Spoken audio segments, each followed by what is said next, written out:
వివరాలకు వెళ్తే కేంద్ర మంత్రి బండి సంజయ్ చేసిన వ్యాఖ్యలపై మంత్రి సీతక్క ఆగ్రహం వ్యక్తం చేశారు.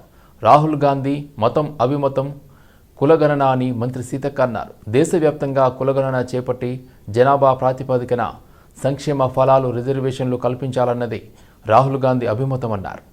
రాహుల్ గాంధీ గారు ఒక విజన్ ఉన్న నాయకుడు, ఒక త్యాగాల కుటుంబం నుంచి వచ్చి 35 సంవత్సరాలైనా కూడా ఇప్పటి వరకు ఎలాంటి పదవులు లేకుండా దేశం కోసం అట్టడుగు వర్గాల కోసం పనిచేస్తున్నటువంటి రాహుల్ గాంధీ గారిని పదే పదే బీజేపీ గ్రామ నాయకత్వం నుంచి మోడీ వరకు టార్గెట్ చేసి కించపరిచేటువంటి మాటలు మాట్లాడుతున్నారు. వాళ్ళ బీజేపీ పాలిటిక్స్ ఏంటి అంటే వాళ్ళు నమ్ముకున్నది డివైజివ్, డిస్ట్రక్టివ్, హేట్రేట్. మరి మా రాహుల్ గాంధీ గారు ఒక విజన్ ఉన్నటువంటి నాయకుడుగా ఆయన ఫాలో అవుతున్నటువంటి సూత్రం, ఆయన ఫాలో అవుతున్నటువంటి ప్రిన్సిపల్స్ మరి లవ్, పీస్, అదేవిధంగా ఒక ఎయిమ్ తోటి, ఒక లక్ష్యంతో మరి పనిచేస్తున్నారు. కాబట్టి ప్రజలు కూడా వీరి యొక్క బీజేపీ యొక్క హేట్రేట్ పాలిటిక్స్, అదేవిధంగా రాహుల్ గాంధీ యొక్క peace and love and equality, అదేవిధంగా ప్రోగ్రెస్, ఈ యొక్క సిద్ధాంతాలను కంపేర్ చేసుకొని చూస్తే ఈ సమాజానికి మరి హేట్రేట్ పనికొస్తుందా, విద్వేషం పనికొస్తుందా, మరి శాంతి ప్రేమ అనేది పనికొస్తుందా? ఆయన యొక్క ఈ విజన్ను డైవర్ట్ చేయడం కోసం ఈరోజు వ్యక్తిగతంగా కులము, మతము, వర్గము అనేటువంటి తీసుకొచ్చి ఇవాళ మాట్లాడుతున్నటువంటి బీజేపీ నాయకులు 10 సంవత్సరాలుగా మీరు సమాజానికి, సొసైటీకి చేసింది ఏమి లేదు. మీరు ఏదైనా చేసిందని ఏదైనా ఉందంటే విద్వేషాలు సృష్టించడం, విభజనలు సృష్టించడం, రాజకీయాలను, పదవులను పొందడం. కానీ ఎప్పుడు కూడా పదవుల కోసం, రాజకీయాల కోసం పాకులాడిన కుటుంబం కాదది రాహుల్ గాంధీ కుటుంబం. పదవుల కోసం, రాజకీయాల కోసం, అధికారం కోసం తప్పుడు నినాదాలతో ముందుకొచ్చిన కుటుంబం కాదు. త్యాగాల వారసత్వంతో ఇవాళ రాహుల్ గాంధీ గారు, ప్రియాంక గాంధీ గారు సమాజం ముందుకొచ్చారు. తెలంగాణ తొలి ముఖ్యమంత్రి కల్వకుంట్ల చంద్రశేఖరరావు పుట్టినరోజు సందర్భంగా గ్రీన్ ఇండియా ఛాలెంజ్ మేడ్చల్ నియోజకవర్గ ఇన్ఛార్జ్ మెట్టు శ్రీకాంత్ రెడ్డి ఆధ్వర్యంలో ఘనంగా వేడుకలు నిర్వహించారు. గుండ్ల పోచంపల్లి మున్సిపాలిటీ పరిధిలోని గౌడవెల్లి, సాకేత్ భూసత్వాలో వృక్షార్చన కార్యక్రమం నిర్వహించారు. మాజీ రాజ్యసభ సభ్యులు సంతోష్ రావు, మాజీ మంత్రి మేడ్చల్ ఎమ్మెల్యే మల్లారెడ్డిలు పాల్గొని మొక్కలు నాటారు. అనంతరం గౌడవెల్లి గ్రామంలోని మల్లన్న జాతరలో పాల్గొని ప్రత్యేక పూజలు నిర్వహించారు. కేసీఆర్ పుట్టినరోజు సందర్భంగా కృషి హోంలో అనాథ విద్యార్థులతో కలిసి కేక్ కట్ చేశారు. విద్యార్థులతో కలిసి భోజనం చేశారు. శుభాకాంక్షలు. ఈరోజు ఆయన జన్మదినం అంటే ఒక పండుగ దినం.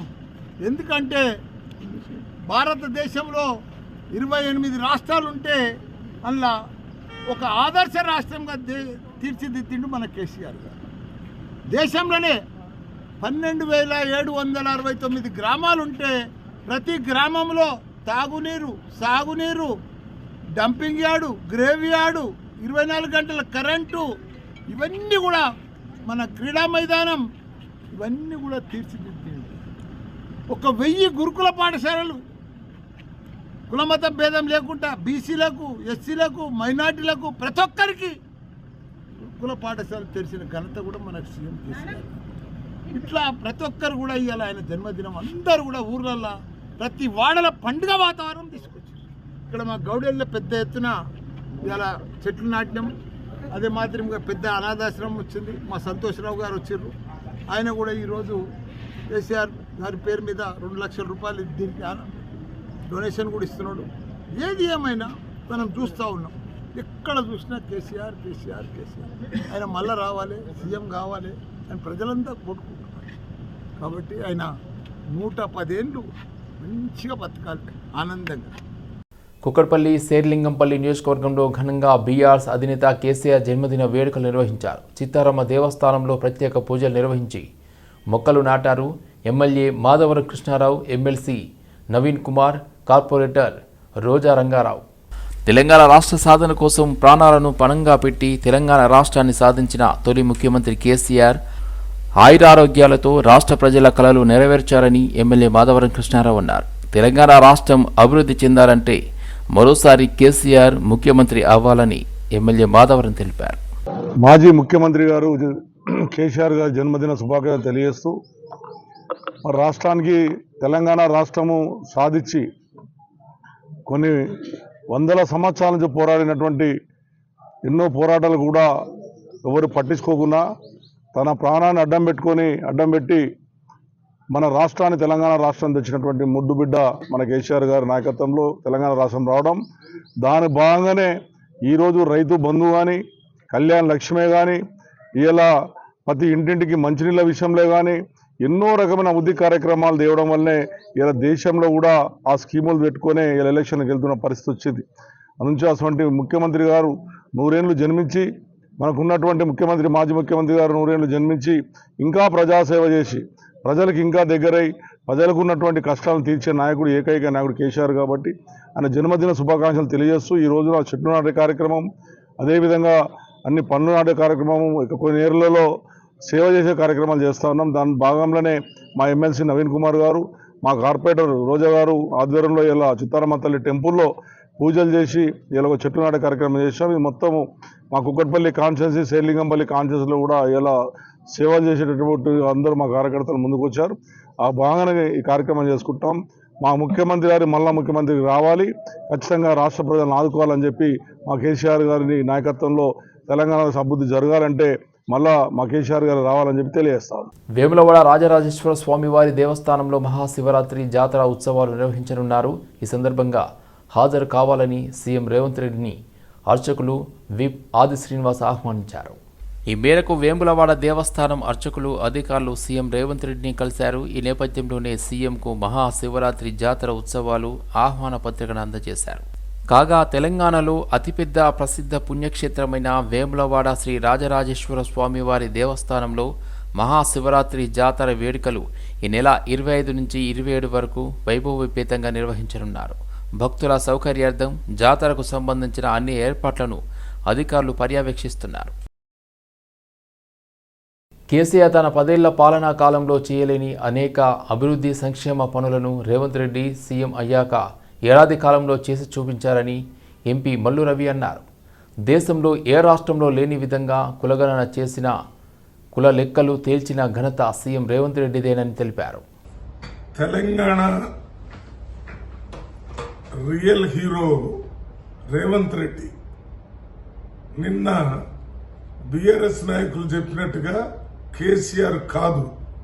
ఎందుకంటే తెలంగాణ రాష్ట్రం వచ్చిన తరువాత 10 సంవత్సరాలు ముఖ్యమంత్రిగా ఉన్న కేసీఆర్ గారు చేయలేనటువంటి పనులన్నీ ఒక్క సంవత్సరంలో రేవంత్ రెడ్డి గారు చేసి ప్రజల్ని మెప్పించారు. కాబట్టి తెలంగాణ ప్రజలంతా రేవంత్ రెడ్డి రియల్ హీరో అని గుర్తించి ఆయన్ని ప్రేమిస్తున్నారు. ఎందుకు రేవంత్ రెడ్డి రియల్ హీరో? ఆయన భారతదేశం మొత్తంలో ఏ రాష్ట్రంలో జరగని విధంగా తెలంగాణ రాష్ట్రంలో 1,00,000 మంది ప్రభుత్వ అధికారులను పెట్టి తెలంగాణలో కులగణన చేసి బీసీ రిజర్వేషన్ పెంచే కార్యక్రమాన్ని తీసుకున్నాడు. ఇది ఏ రాష్ట్రంలో కూడా జరగలేదు. అంతేకాకుండా 56 ఇంటిగ్రేటెడ్ రెసిడెన్షియల్ స్కూల్స్ కి శాంక్షన్ చేశాడు. ఒక్కొక్క స్కూలుకి 200 కోట్ల రూపాయలు. ఒక్కొక్క స్కూలు 25 ఎకరాల్లో కడతారు. ప్రపంచ స్థాయి ఎడ్యుకేషన్, ప్రపంచ స్థాయి భోజనం, ప్రపంచ స్థాయి ఆటలు ఆ 25 ఎకరాల్లో ఏర్పాటు చేస్తున్నారు. అక్కడ ఎస్సీ, ఎస్టీ, బీసీ, మైనారిటీ, పేద ఓసీ పిల్లలు కూడా ఒకే హాస్టల్లో 5వ తరగతి నుంచి ఇంటర్మీడియట్ వరకు ఉండి చదువుకొని బయటికి రావటం వల్ల మంచి సమాజాన్ని, కులానికి మతానికి అతీతమైనటువంటి మరి విద్యార్థులను బయటికి తీసుకొచ్చి ఏర్పాటు చేశాడు. అంతేకాకుండా ఆయన తెలంగాణలో ఉన్న మహిళలందరూ కూడా ఆర్టీసీ బస్సుల్లో ఉచితంగా ప్రయాణం చేసేటటువంటి ఏర్పాటు చేశాడు. 50,000 ఉద్యోగాల కంటే ఎక్కువ ఉద్యోగాలు ఎక్కడ ఇబ్బంది లేకుండా నిరుద్యోగులకు ఇవ్వటం జరిగింది. ప్రతి సంవత్సరం క్యాలెండర్ డిక్లేర్ చేసి ఉద్యోగాలను రెగ్యులర్గా చేస్తారని ప్రకటించి అమలు చేయబోతున్నారు. బీఆర్ఎస్ విస్తృత స్థాయి సమావేశంలో కులగణనను ఓ ఎజెండాగా తీసుకుని బలహీన వర్గాలకు మద్దతుగా నిలవాలని బీఆర్ఎస్కు మంత్రి పొన్నం ప్రభాకర్ డిమాండ్ చేశారు. ఇప్పటి వరకు కులగణన సర్వేలో తమ వివరాలు నమోదు చేసుకుని వారి కోసం ఈ నెల 16వ తేదీ నుండి 28వ తేదీ వరకు మరోసారి ప్రభుత్వం కులగణన సర్వే నిర్వహిస్తుందని వెల్లడించారు. తెలంగాణ రాష్ట్రానికి సంబంధించిన మేధావులు, బలహీన వర్గాల నాయకులు, ప్రొఫెసర్సు, వివిధ స్థాయిల్లో ఉన్నటువంటి వారి అందరి విజ్ఞప్తి మేరకు తెలంగాణలో ఎవరైతే కుల గణన లోపల వాళ్ళ పేర్లు నమోదు చేసుకోలేదో 16వ తారీఖు నుంచి 28వ తారీఖు వరకు చేసుకోవడానికి 3 పద్ధతులలో అవకాశం కల్పించినాం. దయచేసి తెలంగాణ సమాజంలో ఎవరైతే జనాభా ఈ కులగణ సర్వేల నమోదు చేసుకొని సమాచారం ఇవ్వలేదో ఇది స్వచ్ఛందంగా ఇచ్చే సమాచారం ఇందులో తప్పకుండా ఎవరైతే మిస్ అయినరో వాళ్ళందరినీ వెంటనే సమాచారం ఇవ్వమని తెలంగాణ ప్రభుత్వ పక్షాన ప్రతి ఒక్కరికి విజ్ఞప్తి చేస్తూ ఉన్నాం. ఇందుకు సంబంధించి ఆనాడు విజ్ఞప్తి చేసిన వాళ్ళు లేదా విమర్శించినటువంటి వాళ్ళు ఇప్పుడు మిస్ అయినటువంటి వాళ్ళందరినీ మోటివేట్ చేపించి ఇందులో జనాభా లెక్కల్లో ఈ యొక్క సర్వేలో భాగస్వాములు అయ్యే విధంగా చూడాలని ఆ సంఘాల మేధావులందరికీ విజ్ఞప్తి చేస్తూ ఉన్నా.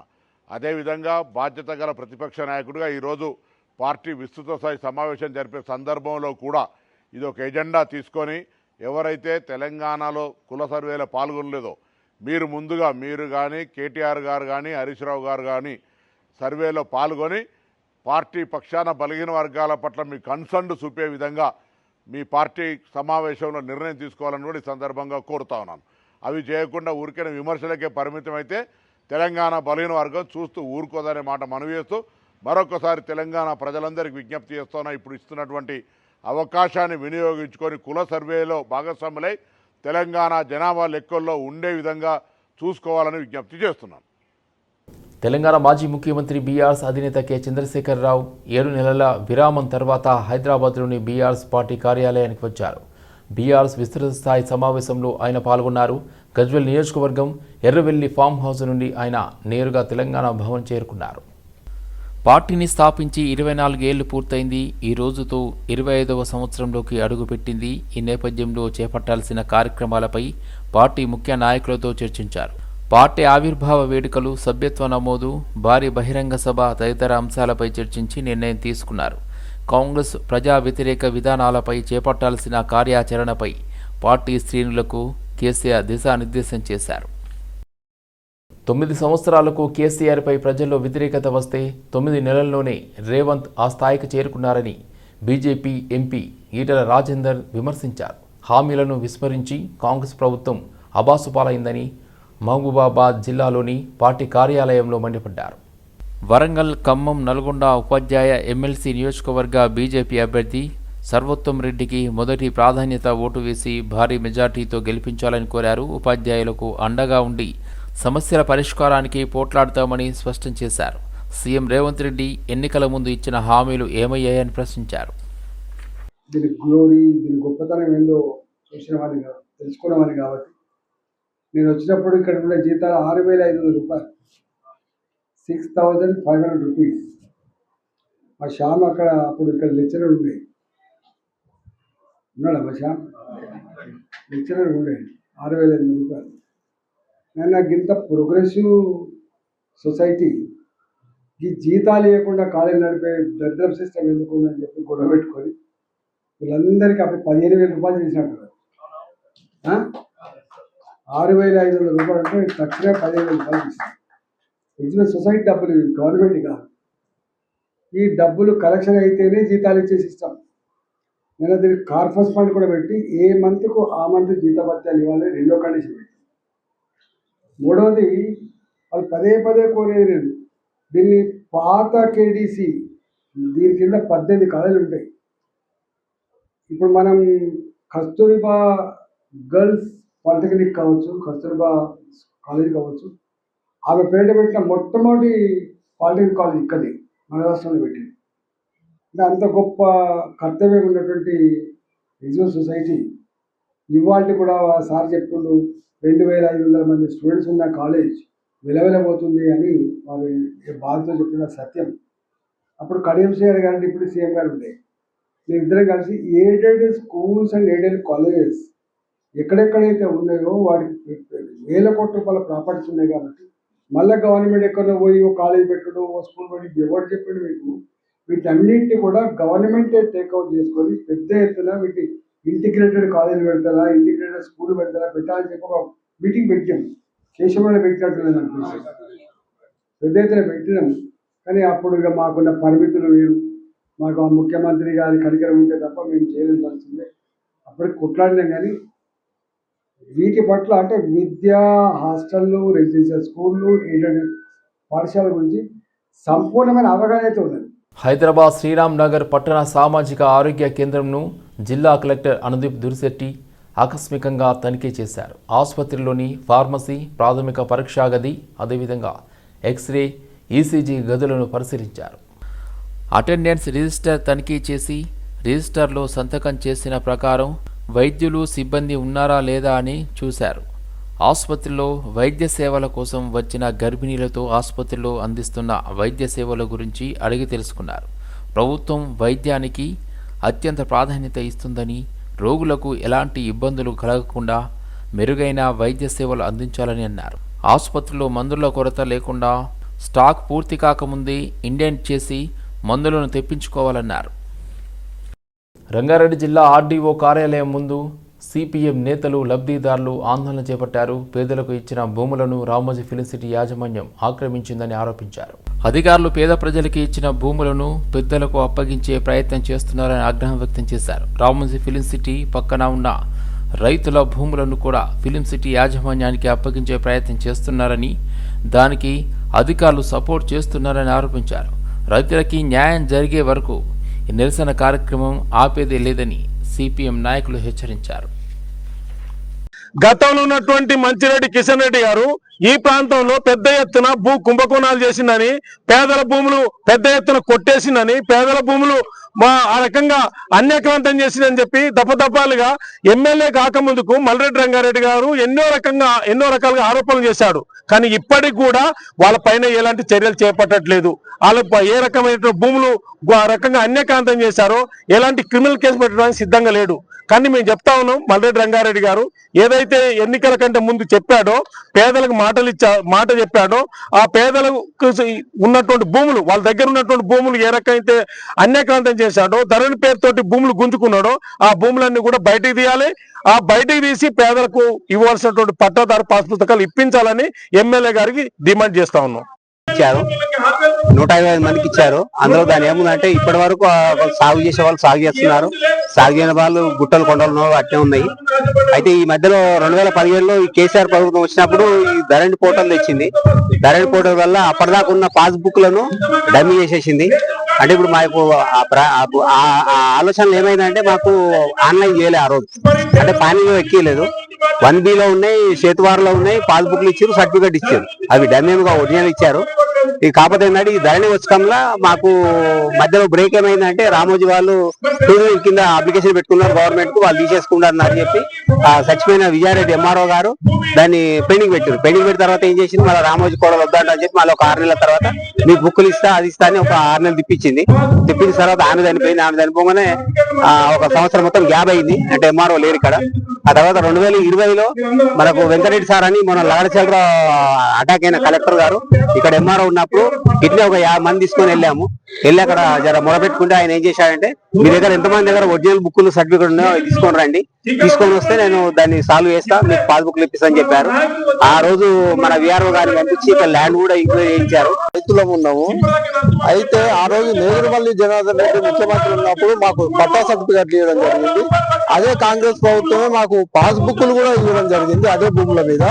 ఆ తర్వాత తెలంగాణ వచ్చిన తర్వాత మాకు కొత్త పాస్బుక్లు అందరికి ఇవ్వడంతో మాకు ఇవ్వకపోవడంతో మా పాస్బుక్లు ఎందుకు వస్తలేదు అంటే మీ పేర్లు ఆన్లైన్ లో లేవని చెప్తారు ఆ బుక్కులు చూపిస్తే ఇప్పటి వరకు. అయితే ఇప్పుడు మేమేం చెప్తున్నాం అంటే మాకు కనీసం ప్రభుత్వము పాస్బుక్లు ఇచ్చి ఆన్లైన్ లో ఎక్కించి మాకు రైతు బంధు, రైతు బీమా పట్టేటటువంటి ఇవ్వాలి. ఈ 125 మంది రైతులము మాకు ఎటువంటి అవతల ఇల్లు కూడా సరిగ్గా లేనటువంటి పరిస్థితి. 1991లో పేదవాళ్ళందరూ కూడా ఒక ఎక్కెక్కర చొప్పున పట్టా పాస్బుక్లు ఇచ్చారు. ఆ పట్టా పాస్బుక్లు ఇచ్చినప్పుడు వాళ్ళందరూ కూడా తెలంగాణ రాకముందు 80 మంది పాస్బుక్లు కూడా ఇచ్చారు, పట్టా కూడా ఇచ్చారు. తెలంగాణ వచ్చిన తర్వాత ఈ పాస్బుక్లు రద్దయిపోయినాయి. అప్పటి నుంచి ఇప్పటిదాకా ఆన్లైన్ కూడా తీసేశారు, మళ్ళా పాస్బుక్లు ఇవ్వట్లేదు. కాబట్టి మేము ఏం చెప్తున్నాం, సిపిఎం పార్టీగా అనేక దఫాలుగా తిరిగినాం.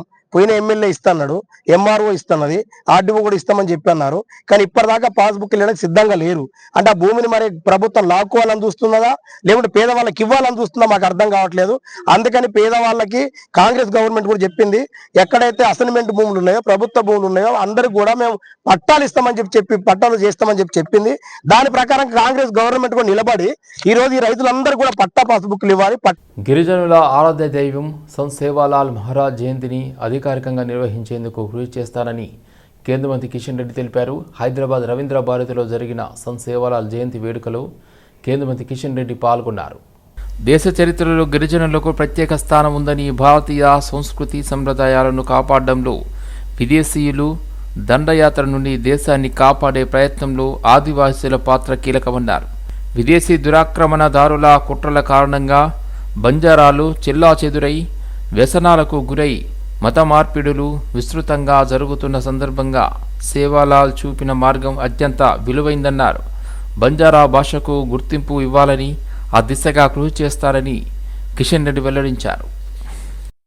ఈరోజు సేవాలాల్ మహారాజు ఆ రోజు సాంఘిక దురాచారాలను దూరం చేయడంలో కానీ, ప్రజలను చైతన్యం చేయడంలో కానీ, గిరిజన హక్కులను కాపాడడంలో కానీ, వాళ్ళలో విజ్ఞానాన్ని జ్ఞానాన్ని తీసుకురావడంలో కానీ సేవాలాల్ మహారాజు మరి ఎంతో ఆ రోజు అంకిత భావంతో మనకందరికీ అండగా నిలబడ్డాడు, మనందరినీ చైతన్యం చేశాడు. అలాంటి మహానుభావుని యొక్క ఈరోజు ఆయన ఆదర్శాలను ముందు తీసుకెళ్లడమే ఈరోజు మన ముందున్నటువంటి కార్యక్రమం. ఎల్ఆర్ఎస్ పేరుతో కాంగ్రెస్ నేతలు 50,000 కోట్లు దన్నుకునేందుకు భారీ స్కెచ్ వేశారంటూ కేంద్ర హోంశాఖ సహాయక మంత్రి బండి సంజయ్ కుమార్ సంచలన ఆరోపణలు చేశారు. ఎల్ఆర్ఎస్ పేరిట పైసలు ఎవరు చెల్లించొద్దని, కాంగ్రెస్ అధికారంలోకి రాగానే రాష్ట్ర ప్రజలకు ఉచితంగా భూములను క్రమబద్ధీకరిస్తామని గత ఎన్నికల్లో హామీ ఇచ్చిన కాంగ్రెస్ నేతలు ఇప్పుడు డబ్బులు ఎందుకు దన్నుకోవాలనుకుంటున్నారని మండిపడ్డారు. ఈ ప్రభుత్వం దోసుకోవడమే పనిగా పెట్టుకున్నది. ఇవాళ మళ్ళా నిన్న కొత్త దుకాణం తెలిసింది. ఇవాళ ఎల్ఆర్ఎస్ పేరుతో ఎల్ఆర్ఎస్ అట మార్చి 31 వరకు ఎల్ఆర్ఎస్ కు అవకాశం ఇస్తారట. ఇవాళ ఇదే రాష్ట్ర ముఖ్యమంత్రి గాని, ఉత్తమ్ కుమార్ రెడ్డి గారు గాని, ఇతర మంత్రులు గతంలో బీఆర్ఎస్ పార్టీ ఎల్ఆర్ఎస్ పెట్టినప్పుడు వీళ్ళే మాట్లాడారు, మా ప్రభుత్వం అధికారంలోకి వస్తుంది, మేము ఫ్రీగా చేస్తాము, బీఆర్ఎస్ పార్టీ దోసుకుంటుంది, దాచుకుంటుంది పైసలు అని చెప్పి ఇదే కాంగ్రెస్ పార్టీ నాయకులు ఇలా ఆ రోజు ఊకదప్పుడు ఉపన్యాసాలు ఇచ్చారు. ఇలా 50,000 కోట్లు ప్రజల నుంచి వసూలు చేయడానికి, ప్రజల నుంచి దోసుకోవడానికి ఎల్ఆర్ఎస్ పేరు మీద ఇలా వీళ్ళు మళ్ళీ మాట్లాడుతున్నారు. ఆ రోజు ఇదే ముఖ్యమంత్రి గారు అన్నారు, కేసీఆర్ ఎల్ఆర్ఎస్ అన్నారు, బీఆర్ఎస్ అన్నాడు, ఇప్పుడు ఎంఆర్ఎస్ అంటున్నాడు. ఎంఆర్ఎస్ అంటే ఏంటంటే మ్యారేజ్ రెగ్యులేషన్ స్కీమ్ అట. ఇప్పుడు మేమంటున్నాం అంటే రేవంత్ రెడ్డి గారు ఎల్ఆర్ఎస్ పోయింది, బీఆర్ఎస్ పోయింది, ఎంఆర్ఎస్ కాదు ఇలా బీఆర్ఎస్ పట్టుకొస్తుంది. రేవంత్ పట్టుకొచ్చిన బీఆర్ఎస్ అంటే బర్త్ రెగ్యులేషన్ స్కీమ్ పట్టుకొచ్చిన పట్టుకొస్తాడు. ఇవాళ మనిషి చచ్చిపోతే డెత్ రెగ్యులేషన్ కూడా పట్టుకొస్తాడు, చచ్చిపోతే పైసలు వసూలు చేస్తే ఫస్ట్ వచ్చింది. ఇవాళ 1,000 కోట్లు దోసుకుంటున్నారు. ఆ వీడియో చూపడతాం, మీకు వీడియో ఉన్నది. No TRS, no LRS. TRS వద్దు, ఎల్ఆర్ఎస్ వద్దు, కాంగ్రెస్ ఏ వద్దు, మేము అధికారంలోకి వస్తాం, వచ్చినాక రెగ్యులరైజేషన్ ఉచితంగా చేస్తామని చెప్పి వాళ్ళ రక్తాన్ని పీల్చాలనేటువంటి ఆలోచనతో రాష్ట్ర ప్రభుత్వం ఉంది. వీలైతే అసలు కట్టబాకండి. ఇబ్బడి ముబ్బడిగా మీరు తీసుకొచ్చిన అప్పులన్నింటినీ కట్టడానికి ఆ అప్పుల భారం ఈ రోజు ప్రజల మీద వేస్తా ఉన్నారు ఈ రకంగా. ఇక ఎల్ఆర్ఎస్ పేరుతోటి కొత్త మళ్ళా అంటే దోచుకోవడానికి, దాచుకోవడానికి, ప్రజల దగ్గర చిల్లి గవ్వలేకుండా చేయడానికి ఇదొక నాటకం. టీఆర్ఎస్ అయిపోయింది, ఎల్ఆర్ఎస్ అయిపోయింది, ఇంక ఎంఆర్ఎస్ తెస్తాడంట. పెద్ద మంచి లేని పెద్ద మంచి ఎల్ఆర్ఎస్ అంటే అయ్యా ఇంక ఎంఆర్ఎస్ కూడా తెచ్చేటట్టు ఉన్నాడు. అదేంటి అంటే marriage regularization scheme sir, marriage regulation scheme అంట. మరి ఈయన బీఆర్ఎస్ పట్టుకొస్తాడు ఈయన. కాబట్టి ఇట్లా అన్ని రకాలుగా ప్రజల నుంచి దోసుకోవడానికి ఇలా కాంగ్రెస్ పార్టీ ప్రభుత్వం చేస్తున్నది. హైదరాబాద్ పాతబస్తీ బండ్లగూడ పోలీస్ స్టేషన్ పరిధిలోని భారీ చోరీ జరిగింది.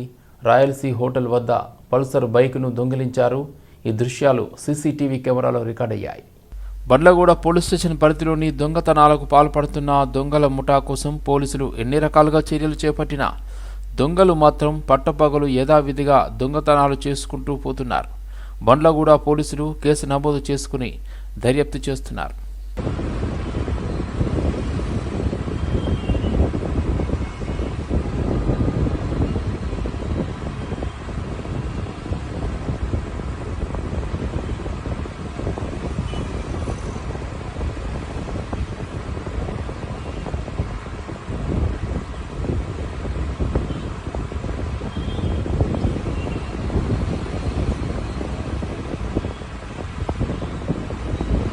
कंप्लीट है। हाँ है नंबर